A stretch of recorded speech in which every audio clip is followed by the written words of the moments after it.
Hello दोस्तों, तो आज हम पढ़ेंगे केमिस्ट्री का chapter number 2 structure of an atom. ठीक है, बहुत ही अच्छा चैप्टर है ये। ठीक है, तो इसकी हम प्रॉब्लम को स्टार्ट करेंगे। तो आज से हम प्रॉब्लम सीरीज़ को स्टार्ट करेंगे। जैसे हमने फर्स्ट चैप्टर की हमने कंप्लीट की थी, तो इसके टोटल इसके प्रॉब्लम 17 प्रॉब्लम्स हैं। ठीक है, तो उनको एक एक करके इसमें हम सॉल्व करते हुए जाएंगे। तो आज हम सॉल्व करेंगे प्रॉब्लम 2.1। तो देखो 2.1 में क्या है, calculate the numbers of protons, neutrons and electrons in BR 80 35। ठीक है, तो यानी कि इसमें क्या बताना है, यहाँ पे ये बताना है कि numbers of protons, neutrons and electron क्या होंगे। तो मैं बता देता हूँ इस प्रॉब्लम में। देखो आज की हम वीडियो में हम 2.1, 2.2 और 2.3 को सॉल्व करेंगे। ठीक है, तो आइए इसको हम सॉल्व करते हैं। सबसे पहले प्रॉब्लम 2.1 को देखो, क्वेश्चन क्या कह रहा है। क्वेश्चन ये है कि बी आर है ना, बी आर है यानी कि ये है। ठीक है, बी आर है। ठीक है, और ये दे रखा है, ठीक है 80 और ये 35। हमें क्या निकालना है, numbers of protons, neutrons and electrons निकालने हैं। तो सबसे पहले यहाँ पे समझो कि हम इस तरह से हम डिनोट करते हैं। ठीक है, ये होता है हमारा सिंबल। ठीक है, इसके ऊपर लिखते हैं हम एटॉमिक मास और इसके नीचे आता है हमारा एटॉमिक नंबर। एटॉमिक मास को मास नंबर भी बोलते हैं। ठीक है, तो सबसे पहले हम फाइंड करते हैं नंबर्स ऑफ प्रोटॉन्स। ठीक है, तो नंबर्स ऑफ प्रोटॉन्स कैसे फाइंड करेंगे, नंबर्स ऑफ प्रोटॉन्स। तो आप एक चीज़ याद रखना कि जो प्रोटॉन्स होते हैं, ठीक है, प्रोटॉन्स होते हैं और जो इलेक्ट्रॉन्स होते हैं, प्रोटॉन्स और इलेक्ट्रॉन्स होते हैं वो इक्वल होते हैं एलिमेंट के एटॉमिक नंबर के बराबर। ठीक है, एटॉमिक नंबर के बराबर। एटॉमिक नंबर को हम Z से डिनोट करते हैं। ठीक है, एटॉमिक नंबर को हम Z से डिनोट करते हैं। ठीक है, ये हो गया। तो प्रोटॉन्स इलेक्ट्रॉन एटॉमिक नंबर के इक्वल होते हैं। तो आप मुझे बताओ कि इसमें ये हमारा एटॉमिक मास और ये हमारा एटॉमिक नंबर। तो यहाँ पे देखो एटॉमिक मास को हम A से डिनोट करते हैं, तो एटॉमिक मास कितना है 80, और एटॉमिक नंबर को Z से डिनोट करते हैं, तो Z कितना है 35।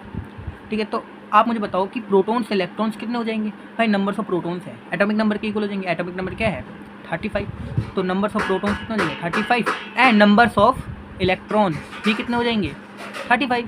सिंपल है ना, सिंपल है ना।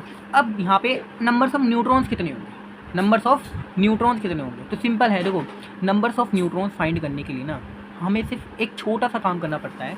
क्या काम करना पड़ता है कि इस ऊपर वाले मतलब एटॉमिक मास में से एटॉमिक नंबर को माइनस कर देना होता है। ठीक है, एटॉमिक मास में से एटॉमिक नंबर को माइनस कर देना होता है। ठीक है, एटॉमिक मास यानी कि A और एटॉमिक नंबर की Z, तो A माइनस Z करना होता है। सिंपल है, तो A यानी कि एटॉमिक मास कितना है 80 है और Z कितना है 35 है। ठीक है, तो 80 माइनस 35 कितना हो जाएगा, तो 10 में से 5 गए 5। ठीक है, और यहाँ पे 7 में से 3 गए 4। ठीक है, तो 45 आ गया। तो नंबर्स ऑफ प्रोटॉन कितना आ गया 35, नंबर्स ऑफ इलेक्ट्रॉन कितना आ गया 35 और नंबर्स ऑफ न्यूट्रॉन्स 45 आ गए। तो ये हमने प्रोटॉन्स, इलेक्ट्रॉन्स और न्यूट्रॉन्स फाइंड कर लिया। अब यहाँ पे प्रॉब्लम 2.2 को चलते हैं। ठीक है, तो 2.2 में क्या है कि numbers of electrons, protons and neutrons in species are equal to 18, 16 and 16 respectively. Assign the proper symbol to species. हमें क्या करना है, देखो इलेक्ट्रॉन, प्रोटॉन्स और न्यूट्रॉन्स तो दे रखे हैं। ठीक है, हमें इसको प्रॉपर सिंबल में प्रॉपर वे में इसको असाइन करना है। देखो चलिए असाइन करते हैं। यहाँ पे लिख देता हूँ मैं प्रॉब्लम। ठीक है, प्रॉब्लम 2.2। ठीक है, प्रॉब्लम 2.2। ठीक है, हमें क्या दे रखा है, देखो नंबर्स ऑफ इलेक्ट्रॉन्स दे रखा है, नंबर्स ऑफ इलेक्ट्रॉन्स दे रखा है 18, नंबर्स ऑफ प्रोटॉन दे रखा है 16 और नंबर्स ऑफ न्यूट्रॉन कितने दे रखा है, ये भी 16 दे रखा है। तो प्रोटॉन्स कितने हैं, प्रोटॉन्स यहाँ पे 16। और एक चीज़ यहाँ पे बताओ, जो नंबर्स ऑफ प्रोटॉन्स होते हैं ना, देखो नंबर्स ऑफ प्रोटॉन्स होते हैं। ठीक है, नंबर्स ऑफ प्रोटॉन्स होते हैं वही हमारे क्या होते हैं, एटॉमिक नंबर होता है। ठीक है, वही हमारे एटॉमिक नंबर होता है, इनकी Z होता है। ठीक है, तो एटॉमिक नंबर क्या हो जाएगा, Z कितना हो जाएगा भाई, Z कितना हो जाएगा, देखो दिखा यहाँ पे 16 हो जाएगा। ठीक है, 16 हो जाएगा। प्रोटॉन्स की संख्या वही एटॉमिक नंबर 16। ठीक है, तो Z आ गया हमारा 16। ठीक है, Z आ गया हमारा 16। अब यहाँ पे हम निकालते हैं एटॉमिक मास। ठीक है, देखो हमने एटॉमिक नंबर निकाला, एटॉमिक मास निकालते हैं, क्योंकि हमें इस सिंबल के इस ऐसे हमें ऑर्गेनाइज करना है, एटॉमिक एलिमेंट्स एंड उसके ऊपर atomic mass and atomic number. अब यहाँ पे देखो एटॉमिक नंबर 16 है ना, तो साफ सीधा हमें पता चल रहा है। तो एटॉमिक नंबर 16 है, तो एलिमेंट कौन सा होगा भाई, सिंपल है, तो एलिमेंट कौन सा होगा, सल्फर। ठीक है, सल्फर जिसको हम S से डिनोट करते हैं। ठीक है, तो चलिए इसका एटॉमिक मास निकालते हैं। देखो एटॉमिक मास यानी कि A, इसको निकालने से पहले हमें न्यूट्रॉन पता होने चाहिए। ठीक है, न्यूट्रॉन पता होने चाहिए। ठीक है, न्यूट्रॉन पता होने चाहिए। तो यहाँ पे देखो न्यूट्रॉन तो पता ही है कितने हैं 16। तो चलिए एटॉमिक मास निकालते हैं। तो A कैसे निकलेगा, A कैसे निकलेगा, देखो numbers of protons, numbers of protons plus number of neutrons. ठीक है, numbers of proton plus number of neutrons. ठीक है, तो सिंपल है। अब नंबर्स ऑफ प्रोटॉन्स कितने थे 16 थे, प्लस नंबर्स ऑफ न्यूट्रॉन भी देखो कितने हैं, देखो यहाँ पे देखो 16 है। ठीक है, तो नंबर्स ऑफ न्यूट्रॉन भी कितना दिए 16। तो एटॉमिक मास कितना आ जाएगा, यहाँ पे मैं फुल फॉर्म ही लिख देता हूँ, एटॉमिक मास कितना आ जाएगा 32 आ जाएगा। ठीक है, एटॉमिक मास कितना आ जाएगा 32। ठीक है, अब इसको हम असाइन करते हैं। तो सबसे पहले आता है सिंबल, ठीक है, सल्फर। ठीक है, सल्फर यानी कि सिंबल एस। ठीक है, एस लिखेंगे। फिर उसके ऊपर देखो, उसके ऊपर क्या आएगा एटॉमिक मास आएगा, उसके ऊपर क्या आएगा एटॉमिक मास, और नीचे आएगा एटॉमिक नंबर। देखो ऐसे होता है इसका, कोई भी मान लो एलिमेंट लेट से एक्स है, ठीक है, तो उसके ऊपर आता है हमारा एटॉमिक मास, फिर आता है एटॉमिक नंबर।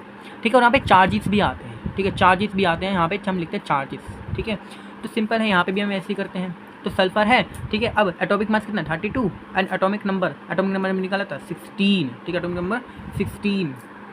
और यहाँ पे हम क्या लिखते हैं, यहाँ पे वैलेंसी भी लिखते हैं। वैलेंसी, अब सल्फर की वैलेंसी क्या होगी सबको पता है कितना होगी -2। तो इस तरह से हमने इसको असाइन कर लिया। तो ये प्रॉब्लम भी हमने कंप्लीट कर ली। इसमें सबसे पहले हमने क्या निकाला, एटॉमिक नंबर निकाला, फिर एटॉमिक मास हमने निकाला।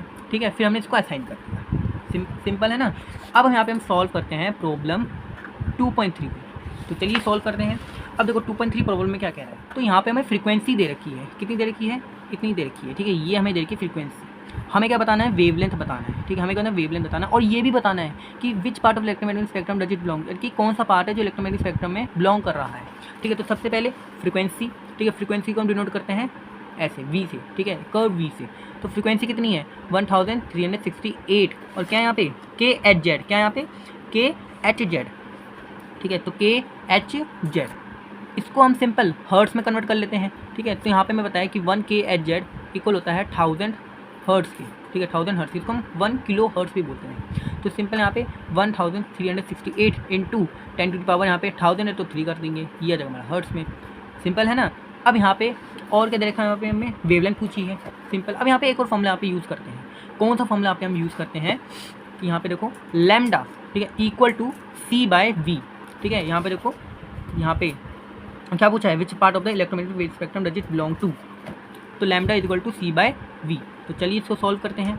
ठीक है, तो C, अब C यहाँ पे क्या है, C है यहाँ पे 3 into 10 to the power 8 metre per second. ठीक है, तो यहाँ पे लिखेंगे 3 into 10 to the power 8 metre per second.